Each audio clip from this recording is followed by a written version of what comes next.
2022년 베이징 동계올림픽에서 여자 아이스하키 팀이 라이벌인 미국 팀을 제압하고 3대2로 금메달을 획득하였습니다. 캐나다의 사라 널스는 1차전에서 일찌감치 득점의 포문을 열었으며 고지어 팀 주장인 마리 필립 플랭이 2골을 넣었습니다. 캐나다 여자 아이스하키 사상 5번째 금메달로 미국을 꺾었습니다. 이는 캐나다가 이번 대회를 포함해 5번째로 2002년, 2006년, 2010년, 2014년, 2022년 금메달을 따냈고 미국은 2번째로 1998년, 2018년 정상에 올랐습니다. 캐나다는 1998년 일본 나가노에서 여자 아이스하키가 올림픽 첫 선을 보인 이후 모든 결승에 진출했으며 한국에서 열린 2018 동계올림픽에서 미국에 3대1로 패하면서 이번 2022년 베이징 동계올림픽을 통해서 캐나다는 4년 만에 서력에서 성공했습니다. 캐나다는 현재 베이징 올림픽에서 금메달 4개를 포함하여 19개의 메달을 보유하고 있습니다. 캐나다의 인플레이션이 지난 1월 5.1%까지 상승하며 1991년 이후 최고치를 기록했습니다.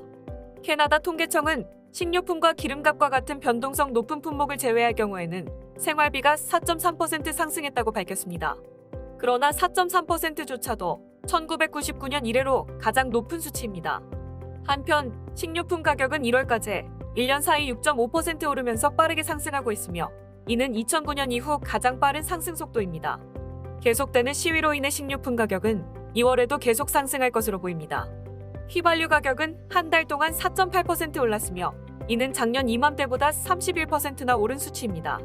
휘발유 가격이 계속된 상승으로 인플레이션은 계속 가속화되며 4월까지 이러한 현상이 지속될 것으로 보이는데요. 이는 그때쯤 캐나다 중앙은행에 기준금리를 약간 더 올릴 것으로 예상되는 시기입니다. 한편 캐나다뿐만 아니라 세계 여러 나라들에서 인플레이션이 지속 혹은 상승되고 있습니다. 이는 팬데믹으로 인한 경기 부양 지출과 공급망 불균형이 결합된 결과인데요. 미국의 인플레이션은 지난 1월 7.5%를 기록해 40년 만에 최고치를 기록했습니다. 새로운 연구에 따르면 네일샵의 직원들이 놀라운 속도로 독성 화학 물질에 노출되고 있다고 합니다. 토론토 대학 파크데일 퀸 웨스트 커뮤니티 헬스 센터 및 대시 네일살롱 네트워크에서 진행한 이 연구는 화학 물질에 대한 노출이 얼마나 나쁜지를 강조하고 있습니다. 네일샵에서 발견되는 많은 화학 물질로는 주로 난연제와 가소제가 있습니다. 놀랍게도 연구를 통해 네일샵 직원들이 전자 폐기물을 다루는 사람들보다 유독성 화학 물질에 훨씬 더 많이 노출되어 있다는 사실을 발견했습니다. 토론토 대학의 지구과학부는 우리는 네일샵을 통한 일부 화학 물질에 대한 노출, 가정에서보다 최대 30배, 전자 폐기물 처리 시설에서보다 최대 10배 더 높다는 사실을 발견하고 매우 놀랐다고 밝혔습니다. 가소제는 퍼스널 케어 제품에 널리 사용되지만 검출된 가소제 중 하나인 DEHP는 실제로 캐나다에서 금지되어 있습니다. 난연제는 개인 위생용품에 시용되지 않기 때문에 더욱더 우려가 됩니다. 보도 자료에 따르면 발견된 많은 난연성 화학물질은 캐나다 환경보호법에 따라 사용이 제한되거나 통제되어 있습니다. 그러나 온타리오주는 많은 것을 규제하지 않고 있는 것으로 나타났습니다. 토론토 대학교 달라라나의 공동저자이자 조교수인 빅토리아 아란데일은 네일 기술자들은 수년 동안 생식, 호흡기, 피부, 근골격 건강에 대한 걱정을 포함하여 자신의 작업이 신체에 미치는 영향에 대한 우려를 지속해서 제기해왔다고 말했습니다. 연구에 참여한 연구원들은 연방정부가 캐나다 네일샵에서 사용되는 제품에 대해 더욱 적극적으로 규제를 할 필요가 있으며 직원들과 고객을 보호하기 위해 조치를 취할 것을 촉구하고 있습니다. 2월 14일 월요일 밴쿠버 게스트타운에 있는 게시잭 동상이 시위대에 의해 쓰러졌습니다. 동상은 밧줄로 당겨져 쓰러졌고 붉은 페인트로 덮여 있었습니다. 여성 추모 행진 시위대는 실종되고 살해된 원주민 여성 및 소녀들을 기리기 위해 게스트타운에 모였습니다. 카네기 커뮤니티 센터에서 오전 10시 30분에 모인 시위대는 게스트타운으로 들어서면서 밴쿠버 다운타운의 상징인 게시잭 동상을 손상시킨 것으로 보입니다. SNS에 올라온 영상과 사진에는 수백 명의 시위대가 모인 현장의 모습이 담겨 있습니다.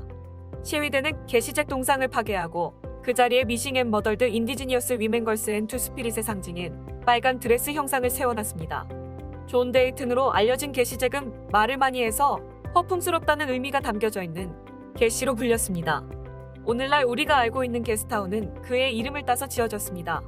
지난 2020년 6월 스쿼미시 네이션은 게시잭이 영국에서 스쿼미시 네이션 영토로 이주했다는 내용의 성명을 발표했습니다. 1860년대 후반에 게시잭은 스쿼미시 여성과 결혼했고 이 여성은 1870년경에 사망했습니다.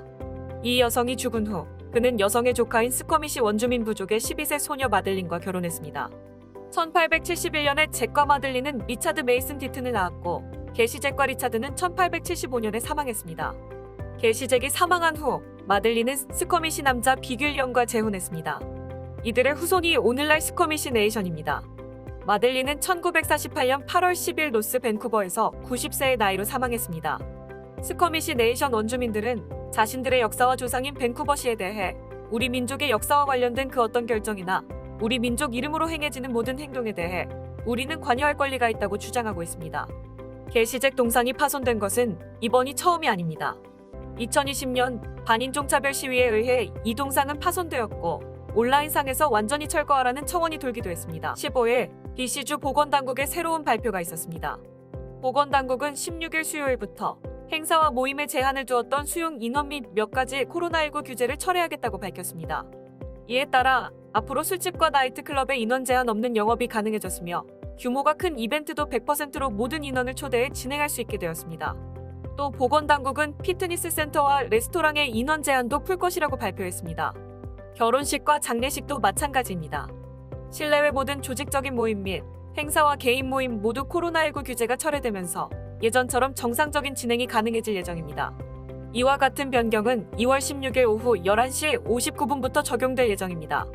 다만 마스크와 백신 카드, 코로나19 관련 안전 가이드는 그대로 유지되며 다른 제한 사항에 대해서는 2월 15일과 4월 12일 정식 검토가 시행될 예정입니다.